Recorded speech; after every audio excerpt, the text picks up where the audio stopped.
Hello दोस्तों, veterans नमस्कार।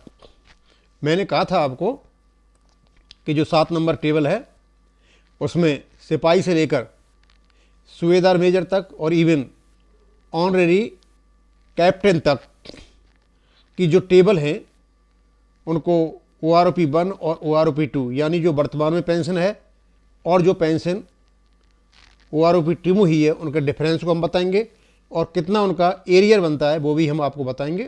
तो मैंने सिपाही एक्स और सिपाही वाई ग्रुप की दोनों की मैंने बता दी है। कभी कभी बोलने में ऐसा हो जाता है कि एक्स की जगह वाई और वाई की जगह एक्स भूल जाता है, लेकिन जो टेबल मैंने बना रखी है उसके ऊपर स्पष्ट रूप से लिखा हुआ है कि टेबल किसकी है। लेकिन इस टेबल को बताने से पहले मेरे कुछ व्यूअर्स के कमेंट हैं, मैं थोड़ा उनको लेना चाहूँगा। एक तो कोई ये भूप गोदरा जी हैं, इन्होंने जब मैं वीडियो बना रहा था उससे 16 मिनट पहले इन्होंने कमेंट किया, लिखते हैं बंद कर ये ज्ञान। भाई भूप गोदरा जी, मुझे समझ में नहीं आता, मैं तो भाई बड़ी मेहनत करता हूँ और जो OROP की टेबल 555 और 2 की 666 उनकी फिगर्स को छोटी छोटी फिगरें पढ़ के कंप्यूटर में फीड करता हूँ, फिर ये बना करके मैं डालता हूँ अपने आदमियों के फ़ायदे के लिए। अब मुझे पता नहीं कि आपको ये ज्ञान कैसे लग रहा है।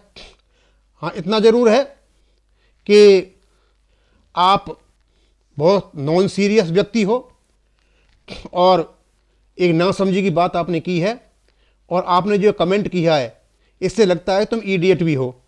अब तुम किस लेवल के इडियट हो भाई वो मुझे पता नहीं।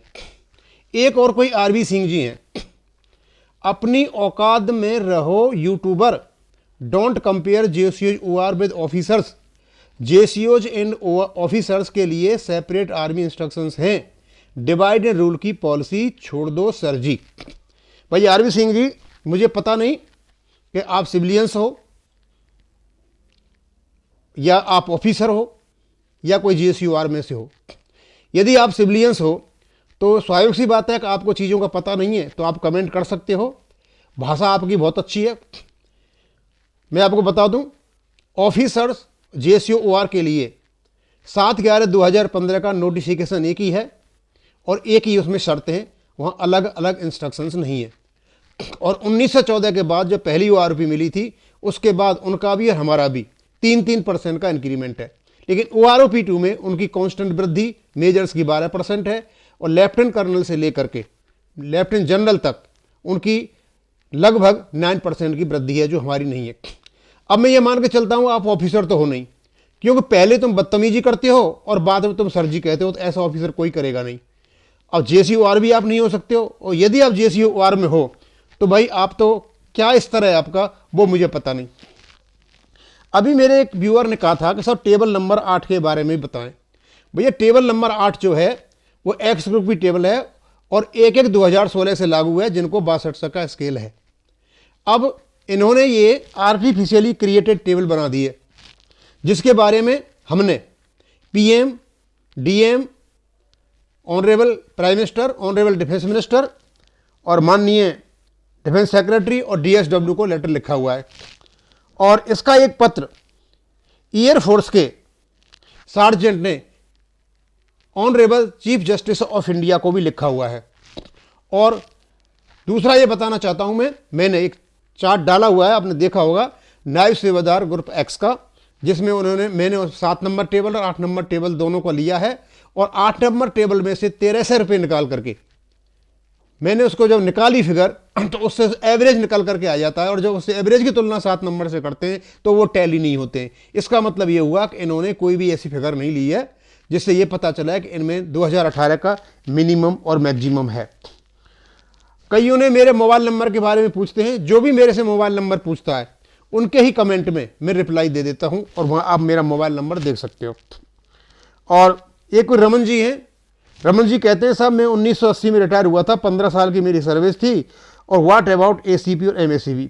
रमन जी, मैं आपको बताना चाहता हूं जो फिगर्स आई हैं OROP 2 में उनमें MACP और ACP नहीं दी गई हैं। इन्होंने अपना ही कोई निष्कर्ष निकाला है और उसी के हिसाब से इन्होंने सेट कर दिया है। एक और कह रहे थे ऑनरेरी नायब सूबेदार की पेंशन हवलदार के बराबर कर दी है।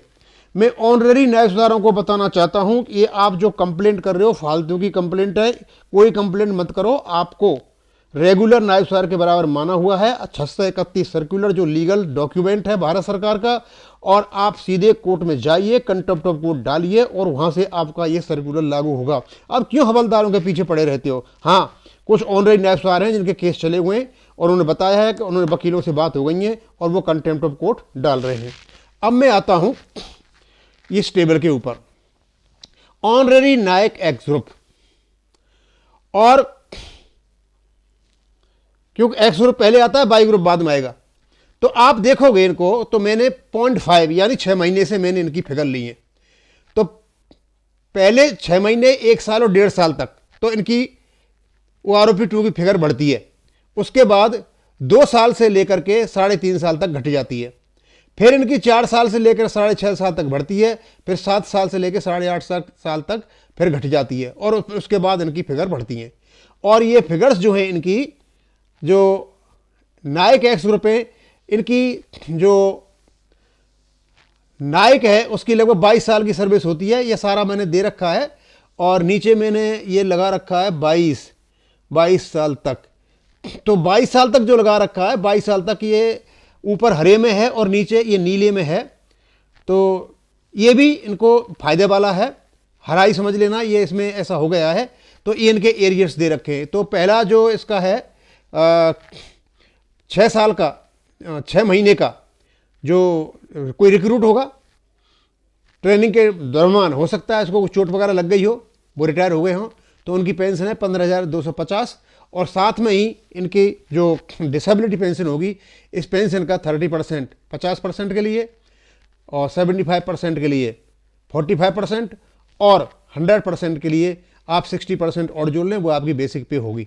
और इनके जो मैंने 5 साल 6 महीने के लिए जो एरियर्स हैं, 10,976, 10,816, 10,816। अब इसमें कितने रिटायर हुए कितने नहीं हुए वो अलग बात है, वो मैं नहीं बता सकता यहाँ पर इतना जरूर है, मैंने ये देखा है कि ऑनररी नायक एक्स ग्रुप और ऑनररी नायक वाई ग्रुप, इनकी जो पेंशन है वो लगभग एक्स ग्रुप के सिपाही और वाई ग्रुप के सिपाही के बराबर ही है। लेकिन इससे पहले हमने देखा था जो 430 सर्कुलर था, शायद उसमें ऑनररी नायक की पेंशन नायक के बराबर थी।